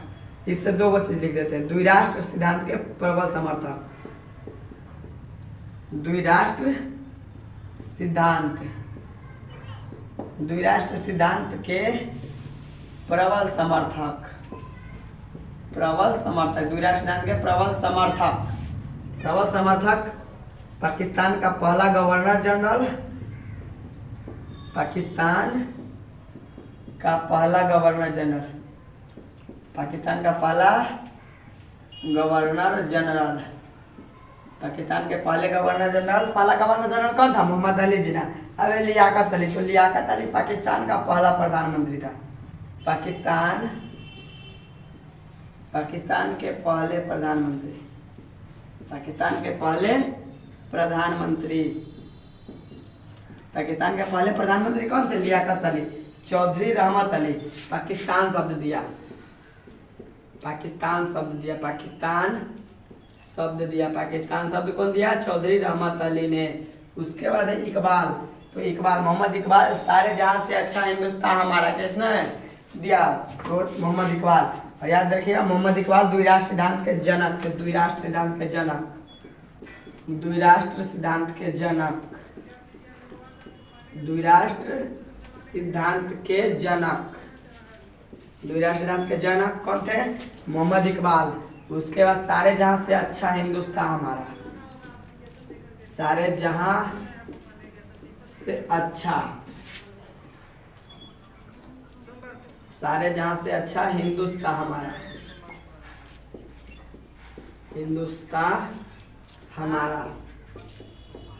अब समझिए क्या कहता है हमारा क्वेश्चन, क्या कहता है 47 नंबर, पाकिस्तान शब्द किसने दिया? तो पाकिस्तान शब्द दिया किसने? तो पाकिस्तान शब्द किसने दिया? पाकिस्तान शब्द कौन दिया? चौधरी रहमत अली। कौन? चौधरी रहमत अली। पाकिस्तान शब्द किसने दिया? चौधरी रहमत अली। तो 47 का आंसर हो जाएगा सी। क्या हो जाएगा? सी नंबर ऑप्शन हमारा सही हो जाएगा। चौधरी रहमत अली ने ही पाकिस्तान शब्द को गढ़ा था। पाकिस्तान शब्द किसने दिया? चौधरी रहमत अली। कौन? चौधरी रहमत अली। कौन दिया? चौधरी रहमत अली। पाकिस्तान शब्द किसने दिया? चौधरी रहमत अली। इसमें दिया हुआ है जिन्ना। तो मोहम्मद अली जिन्ना कौन थे? तो द्विराष्ट्र सिद्धांत के प्रबल समर्थक थे। द्विराष्ट्र सिद्धांत के जनक नहीं, द्विराष्ट्र सिद्धांत के प्रबल समर्थक। याद रखिएगा, द्विराष्ट्र सिद्धांत के प्रबल समर्थक कौन थे? मोहम्मद अली जिन्ना। कौन? मोहम्मद अली जिन्ना। और याद रखिएगा, मोहम्मद अली जिन्ना को क्या कहा जाता है? कायदे आजम। क्या कहा जाता है? कायदे आजम। कहेगा कायदे आजम किसको कहा जाता है? मोहम्मद अली जिन्ना को। ये द्विराष्ट्र सिद्धांत के प्रबल समर्थक थे। क्या? द्विराष्ट्र सिद्धांत के प्रबल समर्थक थे। द्विराष्ट्र सिद्धांत, इसी सिद्धांत के, द्विराष्ट्र सिद्धांत के आधार पर ही पाकिस्तान बना। कहेगा पाकिस्तान किस सिद्धांत के आधार पर बना? द्विराष्ट्र सिद्धांत के आधार पर। किस? द्विराष्ट्र सिद्धांत के आधार पर। और द्विराष्ट्र सिद्धांत के प्रबल समर्थक कौन थे? मोहम्मद अली जिन्ना। कौन? मोहम्मद अली जिन्ना द्विराष्ट्र सिद्धांत के प्रबल समर्थक थे। मोहम्मद अली जिन्ना को क्या कहा जाता है? कायदे आजम। क्या? कायदे आजम। याद रखेगा। और पाकिस्तान का पहला गवर्नर जनरल कौन था? खूब पूछा जाता है, पाकिस्तान के पहले गवर्नर जनरल कौन थे? तो मोहम्मद अली जिन्ना। कौन? मोहम्मद अली जिन्ना। कंफ्यूज नहीं होना, पाकिस्तान के पहले गवर्नर जनरल मोहम्मद अली जिन्ना थे, जबकि पाकिस्तान के पहले प्रधानमंत्री तो लियाकत अली। कौन? लियाकत अली। पाकिस्तान के पहले प्रधानमंत्री लियाकत अली। लेगा सर कंफ्यूज रहता है, कहता है पाकिस्तान के पहले प्रधानमंत्री मोहम्मद अली जिन्ना होंगे। अरे यार, मोहम्मद अली जिन्ना तो पाकिस्तान को बनवाए थे, यानी पाकिस्तान के पहले गवर्नर जनरल बने थे। उन्होंने लियाकत अली को प्रधानमंत्री पद के रूप में शपथ दिलाए थे। प्रधानमंत्री पद पर शपथ कौन दिलाए थे? मोहम्मद अली जिन्ना। और मोहम्मद अली जिन्ना द्विराष्ट्र सिद्धांत के प्रबल समर्थक थे। पाकिस्तान की मांग इन्होंने किया, लेकिन पाकिस्तान के पहले प्रधानमंत्री ये नहीं बने। पाकिस्तान के पहले प्रधानमंत्री बनाए किसको? लियाकत अली को। कौन बनाए? मोहम्मद अली जिन्ना। मोहम्मद अली जिन्ना ने ही शपथ दिलाए थे लियाकत अली को पाकिस्तान के पहले प्रधानमंत्री के रूप में। तो कंफ्यूज नहीं होना है। कहेगा पाकिस्तान के पहले प्रधानमंत्री कौन थे? पहले प्रधानमंत्री तो लियाकत अली। कौन? लियाकत अली। पाकिस्तान के पहला प्रधानमंत्री लियाकत अली। पाकिस्तान के पहले गवर्नर जनरल मोहम्मद अली जिन्ना। कौन? मोहम्मद अली जिन्ना पाकिस्तान के पहले गवर्नर जनरल थे। पाकिस्तान के पहले गवर्नर जनरल मोहम्मद अली जिन्ना। द्विराष्ट्र सिद्धांत के प्रबल समर्थक मोहम्मद अली जिन्ना। अब है चौधरी रहमत अली। तो चौधरी रहमत अली ने पाकिस्तान शब्द दिया। यही क्वेश्चन अभी हमारा कर रहा है, पाकिस्तान शब्द किसने दिया? तो चौधरी रहमत अली। कौन? चौधरी रहमत अली। अब इकबाल, तो मोहम्मद इकबाल। याद रखिएगा, मोहम्मद इकबाल ने सारे जहां से अच्छा हिंदुस्तान हमारा कौन नारा दिए? सारे जहां से अच्छा हिंदुस्तान हमारा किसने दिया? किसने कहा? मोहम्मद इकबाल। सारे जहां से अच्छा हिंदुस्तान हमारा किसने कहा? मोहम्मद इकबाल। कौन? मोहम्मद इकबाल। सारे जहां से अच्छा हिंदुस्तान हमारा मोहम्मद इकबाल। और द्विराष्ट्र सिद्धांत के जनक कौन थे? जनक। द्विराष्ट्र सिद्धांत के जनक, two nations theory, two nations theory के जनक कौन थे? तो याद रखिएगा, मोहम्मद इकबाल। द्विराष्ट्र सिद्धांत के जनक कौन थे? मोहम्मद इकबाल। और द्विराष्ट्र सिद्धांत के प्रबल समर्थक कौन थे? तो मोहम्मद अली जिन्ना। द्विराष्ट्र सिद्धांत के जनक मोहम्मद इकबाल और द्विराष्ट्र सिद्धांत के समर्थक मोहम्मद अली जिन्ना। कौन? मोहम्मद अली जिन्ना। याद रखेगा। और द्विराष्ट्र सिद्धांत के जनक पूछेगा तो मोहम्मद इकबाल। और कहीं मोहम्मद इकबाल ऑप्शन में ना दिया, सीधे कहेगा द्विराष्ट्र सिद्धांत के जनक कौन है, और मोहम्मद इकबाल ना दिया है तो क्या हो जाएगा? मोहम्मद अली जिन्ना। कौन? मोहम्मद अली जिन्ना। कैसियो क्वेश्चन पूछे, आपको फंसना नहीं है। अगर कहेगा द्विराष्ट्र सिद्धांत के जनक, ऑप्शन में दिया है मोहम्मद इकबाल, तो मोहम्मद इकबाल मारना है।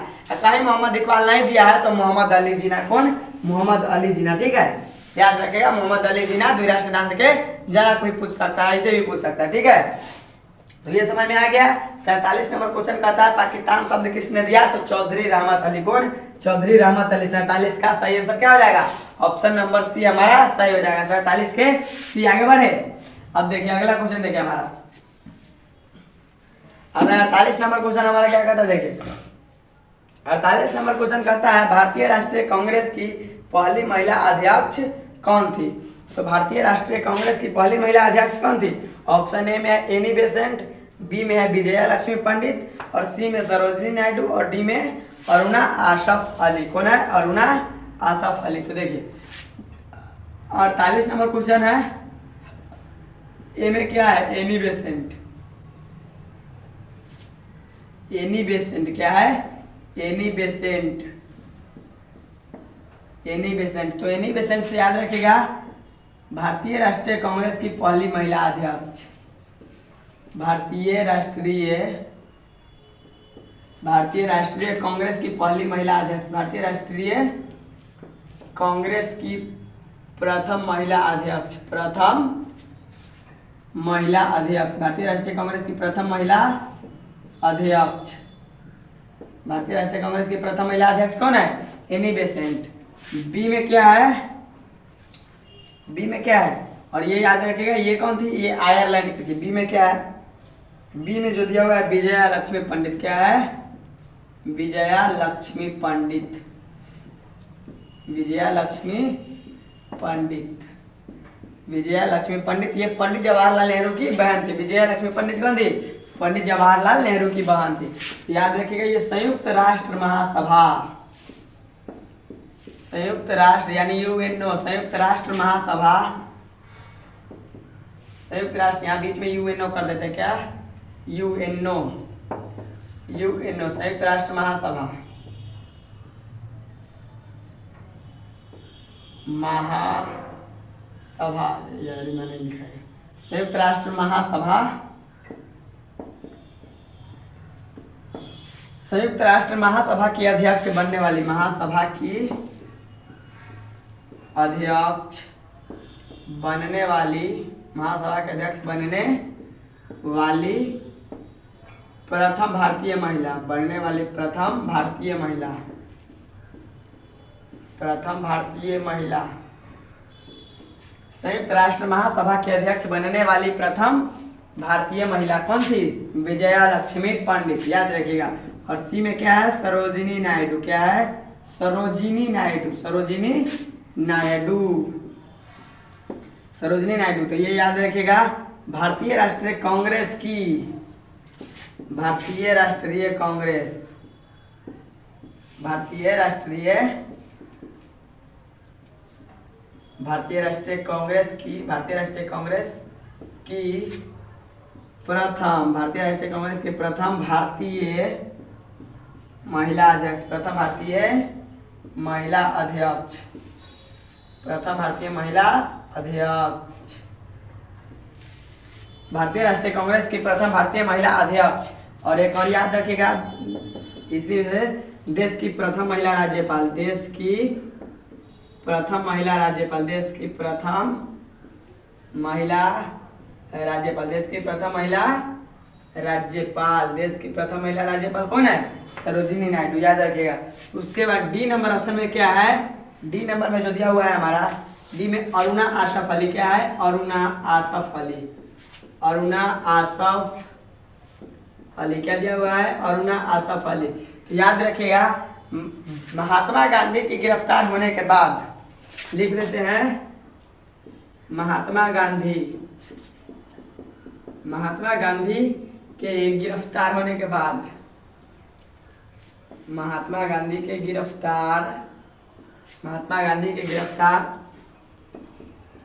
होने के बाद, महात्मा गांधी के गिरफ्तार होने के बाद भारत छोड़ो आंदोलन,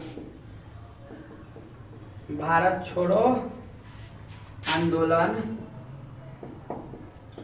भारत छोड़ो आंदोलन, भारत छोड़ो आंदोलन का नेतृत्व की, भारत छोड़ो आंदोलन का नेतृत्व, भारत छोड़ो आंदोलन का नेतृत्व किया।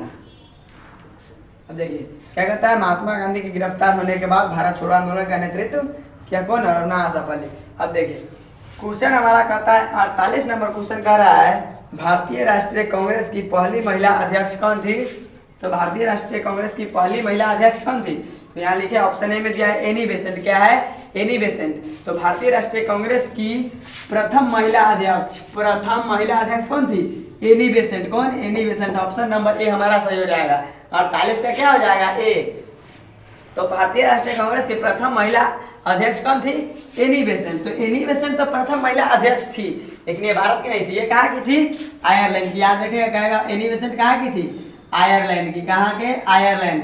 आयरलैंड कहने का मतलब आयरिश थी, ये आयरिश थी, आयरलैंड की थी। आयरिश कहने का मतलब क्या होगा? ये आयरलैंड की थी। एनी बेसेंट कहाँ की थी? आयरलैंड की। कहाँ के? आयरलैंड के।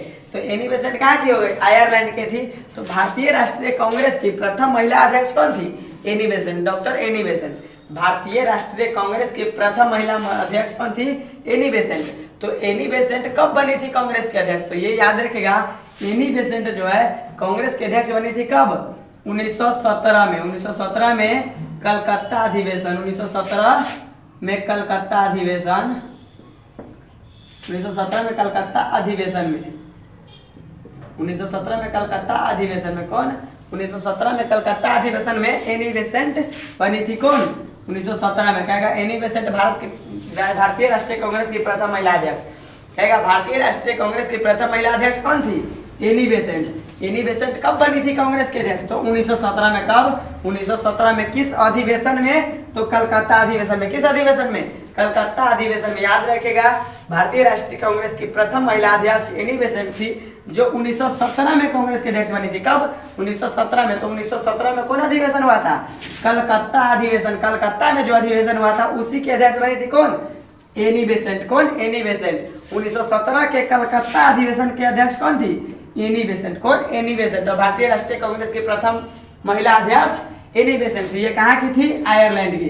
तो यहाँ किसी को कंफ्यूजन है, किसी को दिक्कत है, 1917 में एनी बेसेंट भारतीय राष्ट्रीय कांग्रेस की अध्यक्ष बनी, और ये कलकत्ता अधिवेशन में। कौन अधिवेशन, कलकत्ता अधिवेशन। तो ये ठीक है। कांग्रेस के अध्यक्ष कब बनी थी, एनी बेसेंट, 1917 में। कब, 1917 में। अब देखिए इसमें दिया है बी में विजया लक्ष्मी पंडित। क्या है, विजया लक्ष्मी पंडित। तो याद रखिएगा विजया लक्ष्मी पंडित संयुक्त राष्ट्र यानी यूएनओ, संयुक्त राष्ट्र संघ। तो संयुक्त राष्ट्र संघ क्या है, संयुक्त राष्ट्र संघ का गठन कब हुआ था, तो याद रखिएगा संयुक्त राष्ट्र संघ का गठन जो हुआ था 24 अक्टूबर 1945। यूएनओ क्या है, यूएनओ, यूनाइटेड नेशंस ऑर्गेनाइजेशन। क्या होगा, यूनाइटेड नेशंस ऑर्गेनाइजेशन। संयुक्त राष्ट्र संघ का गठन कब हुआ, तो यहाँ लिख देते हैं 24 अक्टूबर 1945 को संयुक्त राष्ट्र संघ का गठन हुआ था। कब, 24 अक्टूबर 1945 को संयुक्त राष्ट्र संघ का गठन हुआ था। संयुक्त राष्ट्र संघ का गठन कब हुआ, 24 अक्टूबर 1945 को। और संयुक्त राष्ट्र संघ का मुख्यालय कहाँ है, तो याद रखिएगा संयुक्त राष्ट्र संघ का मुख्यालय है न्यूयॉर्क में। न्यूयॉर्क कहाँ है, अमेरिका में। कहाँ, अमेरिका में। संयुक्त राष्ट्र संघ का मुख्यालय कहाँ है, न्यूयॉर्क। न्यूयॉर्क कहाँ है, अमेरिका में। और संयुक्त राष्ट्र संघ का गठन कब हुआ, 24 अक्टूबर 1945 में। तो वही कहता है संयुक्त राष्ट्र महासभा के अध्यक्ष बनने वाली प्रथम भारतीय महिला। महासभा के अध्यक्ष यानी संयुक्त राष्ट्र संघ जो है, संयुक्त राष्ट्र संघ के अंग कितने हैं, 6 अंग है। आपसे कभी कभी ऑब्जेक्टिव में ये भी पूछ लिया जाता है पॉलिटिकल साइंस में, संयुक्त राष्ट्र संघ के यानी यूएनओ के कितने अंग है, तो 6 अंग। याद रखिएगा संयुक्त राष्ट्र संघ के 6 अंग है। कौन, 6 अंग है। संयुक्त राष्ट्र संघ के कितने अंग है, 6 अंग है। उसी में से एक है महासभा। क्या है, महासभा। संयुक्त राष्ट्र संघ का ही अंग है महासभा, जो सबसे बड़का अंग है। सबसे बड़का अंग कौन है, महासभा। याद रखिएगा। तो इसी महासभा की अध्यक्ष बनने वाली प्रथम भारतीय महिला, प्रथम भारतीय महिला यानी महासभा की अध्यक्ष प्रथम भारतीय महिला कौन बनी, विजया लक्ष्मी पंडित। कौन, विजया लक्ष्मी पंडित। याद रखिएगा संयुक्त राष्ट्र महासभा के अध्यक्ष बनने वाली प्रथम भारतीय महिला विजया लक्ष्मी पंडित। विजया लक्ष्मी पंडित कौन थी, तो विजया लक्ष्मी पंडित पंडित जवाहरलाल नेहरू की बहन थी, चाचा के बहन थी। चाचा नेहरू की बहन कौन थी, विजया लक्ष्मी पंडित, जो संयुक्त राष्ट्र महासभा की अध्यक्ष बनी थी। कब बनी थी, तो आपसे ये भी तो पूछेगा विजया लक्ष्मी पंडित महासभा के अध्यक्ष कब बनी, तो याद रखेगा 1953 में। कब, 1953 में। कहिया बनी थी, 1953 में। यानी संयुक्त राष्ट्र महासभा के अध्यक्ष बनने वाली प्रथम भारतीय महिला कौन, विजया लक्ष्मी पंडित। कब बनी, 1953 में। कब बनी, 1953 में। विजया लक्ष्मी पंडित महासभा के अध्यक्ष कब बनी थी, 1953 में। कहिया बनी, 1953 में। संयुक्त राष्ट्र संघ का गठन कब हुआ, 24 अक्टूबर 1945 को। संयुक्त राष्ट्र संघ का मुख्यालय कहाँ है, न्यूयॉर्क में। कहाँ, न्यूयॉर्क, अमेरिका में। ठीक है, तो ये किसी को दिक्कत है यहाँ तक, आगे बढ़े। अब देखिए सरोजिनी नायडू। क्या है, सरोजिनी नायडू। तो ये भारत की थी। सरोजिनी नायडू क्या भारत की थी, तो सरोजिनी नायडू भारतीय राष्ट्रीय कांग्रेस की प्रथम भारतीय महिला अध्यक्ष। कहा, यहाँ पर भारतीय लग गया। याद रखेगा, इस दोनों में कंफ्यूजन नहीं होना है। कहता है भारतीय राष्ट्रीय कांग्रेस की प्रथम भारतीय महिला अध्यक्ष। क्या कहता है, भारतीय महिला अध्यक्ष। यहाँ पर था सीधे प्रथम महिला अध्यक्ष। तो ये प्रथम महिला अध्यक्ष थी एनी बेसेंट। अब प्रथम भारतीय महिला अध्यक्ष कहेगा तो सरोजिनी नायडू। कौन, सरोजिनी नायडू। याद रखिएगा भारतीय राष्ट्रीय कांग्रेस की प्रथम भारतीय महिला अध्यक्ष, यानी भारत की वो प्रथम महिला कौन थी जो कांग्रेस के अध्यक्ष बनी? तो सरोजिनी नायडू। भारत की, हम क्या बात कर रहे हैं? भारत की प्रथम महिला कौन थी जो कांग्रेस की अध्यक्ष बनी सबसे पहली बार? तो सरोजिनी नायडू। कौन? सरोजिनी नायडू। ये जो थी एनी बेसेंट, ये भारत की नहीं ना थी, आप बताए ना, ये आयरलैंड की थी। कहाँ के? आयरलैंड की थी। तो ये प्रथम बार तो कांग्रेस के अध्यक्ष बनी थी, प्रथम महिला थी, लेकिन ये आयरलैंड की थी। तो कहीं पूछेगा भारतीय महिला अध्यक्ष, कांग्रेस की प्रथम भारतीय महिला अध्यक्ष कौन थी? सरोजिनी नायडू। कौन? सरोजिनी नायडू थी। ये बनी थी 1917 में कलकत्ता अधिवेशन में। कब बनी थी? 1917 में कलकत्ता अधिवेशन में, एनी बेसेंट। तो ये पूछेगा सरोजिनी नायडू कब बनी थी कांग्रेस के अध्यक्ष? तो याद रखिएगा सरोजिनी नायडू कांग्रेस के अध्यक्ष बनी थी 1925 में। कब? 1925 में कानपुर अधिवेशन। 1925 में कानपुर अधिवेशन हुआ था, उसी में कानपुर अधिवेशन। तो आपसे पूछेगा ना, सरोजिनी नायडू भारतीय राष्ट्रीय कांग्रेस की प्रथम भारतीय महिला अध्यक्ष थी। तो सरोजिनी नायडू कांग्रेस के अध्यक्ष कब बनी? 1925 में। कब? 1925 में। कहिया? ये याद रखेगा 1925 में। कौन अधिवेशन? कानपुर अधिवेशन। कौन अधिवेशन? कानपुर अधिवेशन। सरोजिनी नायडू कांग्रेस की अध्यक्ष कब बनी? 1925 में। किस अधिवेशन में? कानपुर अधिवेशन में। 1925 के कानपुर अधिवेशन की अध्यक्षता कौन की? सरोजिनी नायडू। कौन? सरोजिनी नायडू। तो इस प्रकार भारतीय राष्ट्रीय कांग्रेस की प्रथम भारतीय महिला अध्यक्ष सरोजिनी नायडू और कांग्रेस के प्रथम महिला अध्यक्ष एनी बेसेंट 1917 कलकत्ता अधिवेशन और कांग्रेस के प्रथम भारतीय महिला अध्यक्ष सरोजिनी नायडू 1925 कानपुर अधिवेशन। ठीक है, और याद रखिएगा सरोजिनी नायडू देश की प्रथम महिला राज्यपाल थी, यानी भारत की प्रथम महिला राज्यपाल कौन थी? सरोजिनी नायडू। क्या? सरोजिनी नायडू भारत की प्रथम महिला राज्यपाल। सरोजिनी नायडू भारत की प्रथम महिला राज्यपाल। सरोजिनी नायडू किस राज्य की? उत्तर प्रदेश के। किस राज्य के? उत्तर प्रदेश के। सरोजिनी नायडू देश की प्रथम महिला राज्यपाल बनी थी, जो किस राज्य की बनी थी? उत्तर प्रदेश राज्य की। किस राज्य की?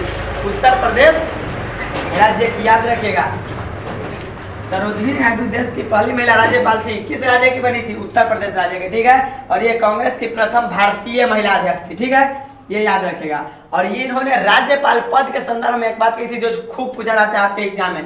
कहेगा कि राज्यपाल के संदर्भ में किसने कहा था कि यह सोने के पिंजरे में बंद चिड़िया के समान है?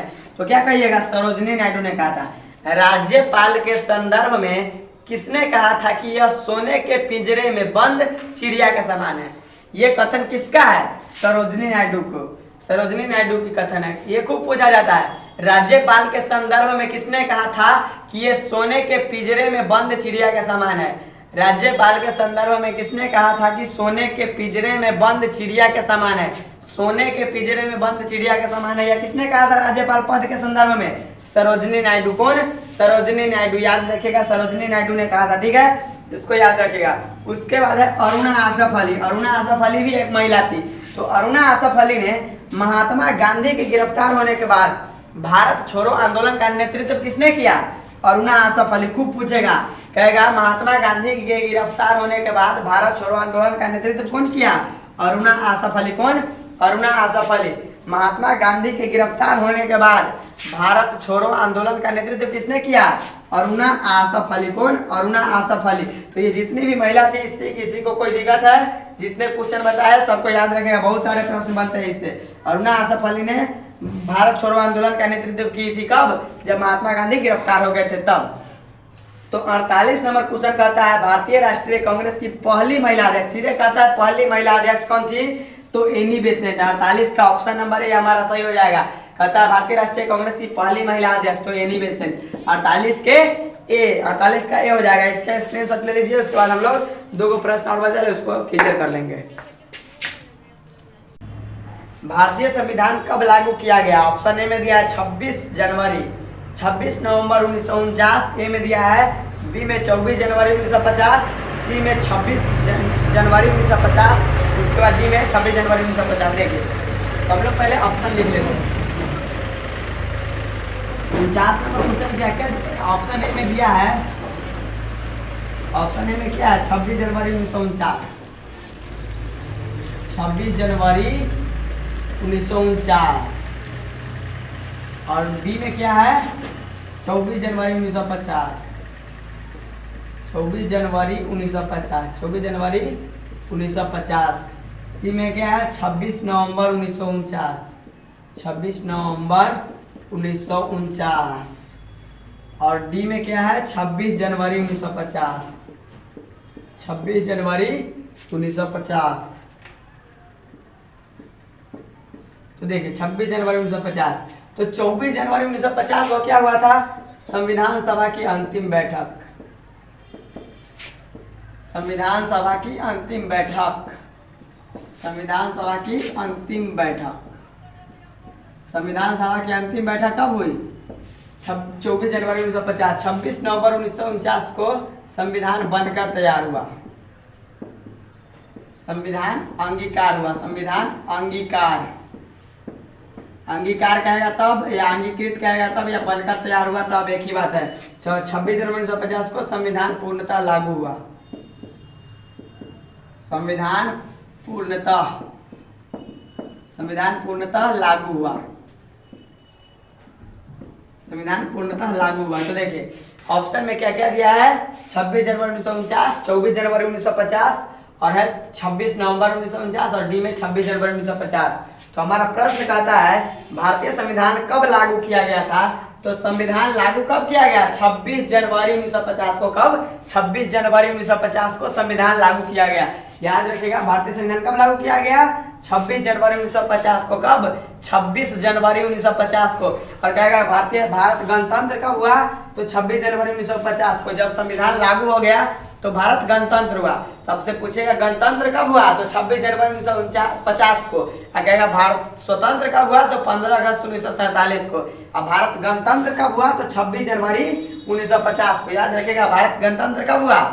26 जनवरी 1950 को। भारत कब गणतंत्र हुआ? 26 जनवरी 1950 को। याद रखिएगा भारत गणतंत्र हुआ। भारत गणतंत्र कब हुआ? 26 जनवरी 1950। अब है 26 नवंबर 1949 को। तो संविधान बनकर कब तैयार हुआ था? यानी संविधान अंगीकार कब हुआ? अंगीकार। संविधान अंगीकार कहेगा तब या अंगीकृत कहेगा तब या बनकर तैयार हुआ कब? तो 26 नवंबर 1949 को। संविधान बनकर कब तैयार हुआ था?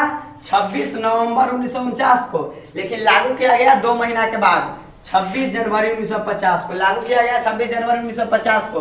लेकिन बनकर तैयार कब हो गया था? 26 नवंबर 1949 को। संविधान बनकर कब तैयार हो गया? 26 नवंबर 1949 को। अब है 24 जनवरी 1950। तो 24 जनवरी 1950 को संविधान सभा की अंतिम बैठक हुई थी। तो आपसे पूछेगा संविधान सभा की अंतिम बैठक कब हुई? 24 जनवरी 1950 को संविधान सभा की अंतिम बैठक हुई थी। और संविधान सभा की अंतिम बैठक में कितने सदस्य उपस्थित हुए थे? 284। कभी कभी ये भी क्वेश्चन पूछ लिया जाता है संविधान सभा की अंतिम बैठक में कितने सदस्य उपस्थित हुए थे? 284। कितने? 284। संविधान सभा की अंतिम बैठक में कितने सदस्य उपस्थित हुए? 284। याद रखिएगा। संविधान सभा की अंतिम बैठक हुआ कब था? तो 24 जनवरी 1950 को। यानी संविधान लागू होने से 2 दिन पहले संविधान सभा की अंतिम बैठक हुई थी 24 जनवरी 1950 को। तो आपसे ये भी तो पूछेगा संविधान सभा की पहली बैठक कब हुई? तो संविधान सभा की पहली बैठक 9 दिसंबर 1946 को हुई थी। कब? 9 दिसंबर 1946 को। संविधान सभा की पहली बैठक कब हुई? 9 दिसंबर 1946 को। जिसमें कितने सदस्य उपस्थित हुए थे? तो 210 या 211।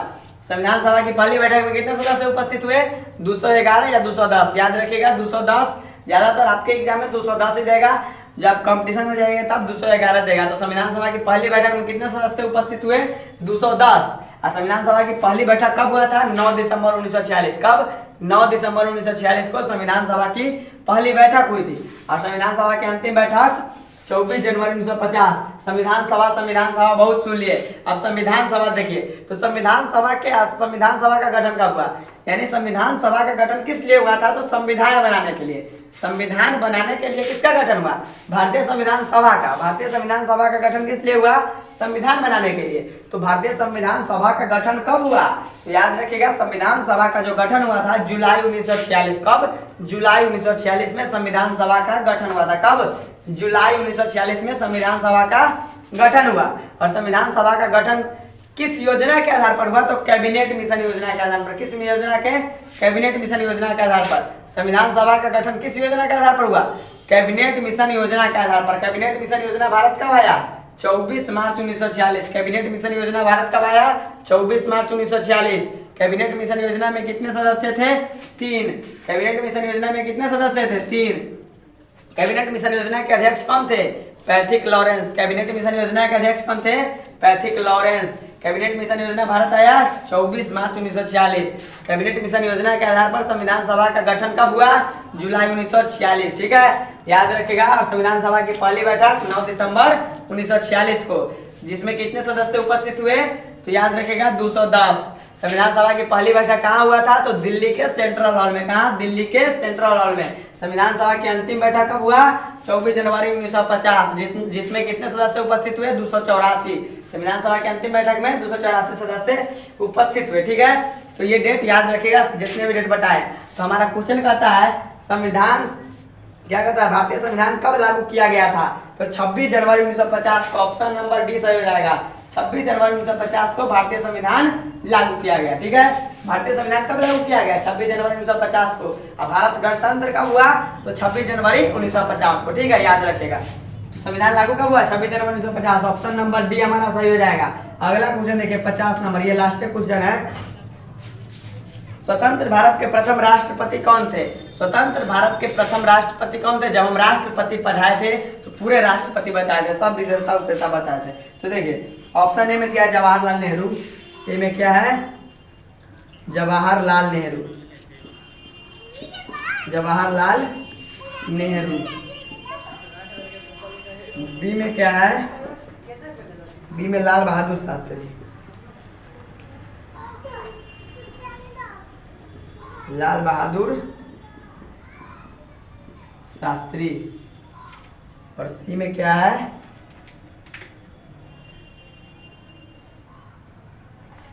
सी में जो दिया है, सी में क्या है? राजेंद्र प्रसाद। राजेंद्र प्रसाद। और डी में क्या है? B R Ambedkar. B R Ambedkar. क्या है? B R Ambedkar. देखिए क्वेश्चन देखिए क्या कहता है? जवाहरलाल नेहरू तो ये प्रथम प्रधानमंत्री थे, भारत के प्रथम प्रधानमंत्री। सीधे लिख देते प्रथम प्रधानमंत्री, समझ जाइएगा। भारत के प्रथम प्रधानमंत्री, सब भारत की बात हो रही है। तो ये प्रथम प्रधानमंत्री थे। प्रथम प्रधानमंत्री, भारत के प्रथम प्रधानमंत्री कौन? पंडित जवाहरलाल नेहरू। लाल बहादुर शास्त्री दूसरे प्रधानमंत्री। दूसरे प्रधानमंत्री। दूसरे प्रधानमंत्री कौन? लाल बहादुर शास्त्री। राजेंद्र प्रसाद, तो राजेंद्र प्रसाद ये कौन थे? तो प्रथम राष्ट्रपति। प्रथम राष्ट्रपति एवं प्रथम खाद्य एवं कृषि मंत्री कौन थे? राजेंद्र प्रसाद, याद रखिएगा। और बी आर अम्बेडकर प्रथम कानून मंत्री। प्रथम कानून मंत्री। प्रथम कानून मंत्री। ठीक है, याद रखिएगा। देखिए तब से पूछेगा भारत के प्रथम प्रधानमंत्री कौन थे? पंडित जवाहरलाल नेहरू। कौन? पंडित जवाहरलाल नेहरू। प्रथम प्रधानमंत्री कौन? पंडित जवाहरलाल नेहरू। प्रथम विदेश मंत्री। प्रथम विदेश मंत्री कौन? पंडित जवाहरलाल नेहरू। प्रथम विदेश मंत्री कौन थे? भारत के प्रथम प्रधानमंत्री एवं प्रथम विदेश मंत्री कौन थे? पंडित जवाहरलाल नेहरू। प्रथम विदेश मंत्री भी थे और प्रथम प्रधानमंत्री भी थे। प्रथम प्रधानमंत्री एवं प्रथम विदेश मंत्री कौन थे? पंडित जवाहरलाल नेहरू। कौन? पंडित जवाहरलाल नेहरू। लाल बहादुर शास्त्री, तो याद रखिएगा लाल बहादुर शास्त्री दूसरे प्रधानमंत्री थे। दूसरे प्रधानमंत्री कौन थे? लाल बहादुर शास्त्री, याद रखिएगा। लाल बहादुर शास्त्री, जब पंडित जवाहरलाल नेहरू मर गए उसके बाद लाल बहादुर शास्त्री प्रधानमंत्री बने थे। 13 दिन के बाद, मरने के 13 दिन के बाद 13 दिन तक गुलजारी लाल नंदा कार्यवाहक प्रधानमंत्री बने रहे थे। ठीक है, और याद रखिएगा लाल बहादुर शास्त्री से क्वेश्चन पूछा जाता है ताशकंद समझौता पर हस्ताक्षर करने वाले प्रधानमंत्री कौन थे? लाल बहादुर शास्त्री। लाल बहादुर शास्त्री। ताशकंद समझौता पर हस्ताक्षर करने वाले प्रधानमंत्री कौन? लाल बहादुर शास्त्री। ताशकंद समझौता पर हस्ताक्षर करने वाले प्रधानमंत्री लाल बहादुर शास्त्री। क्योंकि जब हम लाल बहादुर शास्त्री यानी प्रधानमंत्री पढ़ाए थे तो उसमें सब प्रधानमंत्री के कार्यकाल भी बताए थे। तो लाल बहादुर शास्त्री का जो कार्यकाल है 1964 से 1966 तक। 1964 से 1966 तक। तो लाल बहादुर शास्त्री। ताशकंद समझौता कब हुआ? ताशकंद समझौता भारत और पाकिस्तान के बीच हुआ था 10 जनवरी 1966 को। कब? 10 जनवरी 1966 को। तो 1966 में प्रधानमंत्री कौन थे? लाल बहादुर शास्त्री। तो उस पर हस्ताक्षर किए थे लाल बहादुर शास्त्री। तो आपसे पूछेगा ताशकंद समझौता पर हस्ताक्षर करने वाले प्रधानमंत्री कौन? लाल बहादुर शास्त्री। भारतीय प्रधानमंत्री कौन? लाल बहादुर शास्त्री। ठीक है, और ये देश के दूसरे प्रधानमंत्री थे। उसके बाद है राजेंद्र प्रसाद। तो राजेंद्र प्रसाद, याद रखिएगा, भारत के प्रथम राष्ट्रपति थे। भारत के प्रथम राष्ट्रपति कौन? डॉक्टर राजेंद्र प्रसाद। और याद रखिएगा स्वतंत्र भारत के प्रथम खाद्य एवं कृषि मंत्री कौन थे? राजेंद्र प्रसाद। प्रथम खाद्य एवं कृषि मंत्री स्वतंत्र भारत के प्रथम खाद्य एवं कृषि मंत्री राजेंद्र प्रसाद। स्वतंत्र भारत के प्रथम खाद्य एवं कृषि मंत्री राजेंद्र प्रसाद। स्वतंत्र भारत के प्रथम राष्ट्रपति डॉक्टर राजेंद्र प्रसाद। और डॉक्टर बी आर अम्बेडकर तो याद रखिएगा प्रथम विधि मंत्री थे, प्रथम विधि मंत्री यानी प्रथम कानून मंत्री कौन थे? तो डॉक्टर बी आर अम्बेडकर। प्रथम कानून मंत्री कौन? Doctor B R Ambedkar. प्रथम कानून मंत्री डॉक्टर बी आर अम्बेडकर। प्रथम कानून मंत्री डॉक्टर बी आर अम्बेडकर। प्रथम राष्ट्रपति डॉक्टर राजेंद्र प्रसाद। प्रथम खाद्य एवं कृषि मंत्री डॉक्टर राजेंद्र प्रसाद। दूसरे प्रधानमंत्री लाल बहादुर शास्त्री। ताशकंद समझौता पर हस्ताक्षर करने वाले प्रधानमंत्री कौन? लाल बहादुर शास्त्री। और एक याद रखिएगा, लाल बहादुर शास्त्री से क्या बोला जाता? रेल दुर्घटना के कारण रेल मंत्री के पद से इस्तीफा देने वाले पहले रेल मंत्री कौन थे? लाल बहादुर शास्त्री। रेल दुर्घटना के कारण, नैतिकता के आधार पर रेल दुर्घटना के कारण रेल मंत्री के पद से इस्तीफा देने वाले पहले रेल मंत्री कौन? लाल बहादुर शास्त्री। क्या बोले? नैतिकता के आधार पर रेल दुर्घटना के कारण रेल मंत्री के पद से इस्तीफा देने वाले पहले रेल मंत्री कौन थे? तो लाल बहादुर शास्त्री। कौन? लाल बहादुर शास्त्री। याद रखिएगा, ये सब याद रखिएगा। और क्वेश्चन हमारा 50 नंबर कहता है स्वतंत्र भारत के प्रथम राष्ट्रपति कौन थे? तो हो जाएंगे डॉक्टर राजेंद्र प्रसाद। 50 का सही आंसर क्या हो जाएगा? ऑप्शन नंबर सी हमारा सही हो जाएगा। 50 के सी नंबर ऑप्शन सही हो जाएगा। ठीक है, तो 50 तक क्लियर हो गया। तो आज हम लोग 2018 का जितने भी ऑब्जेक्टिव प्रश्न थे उसको हम लोग क्लियर कर लिए। कल से जो हम लोग पढ़ेंगे 2019 का।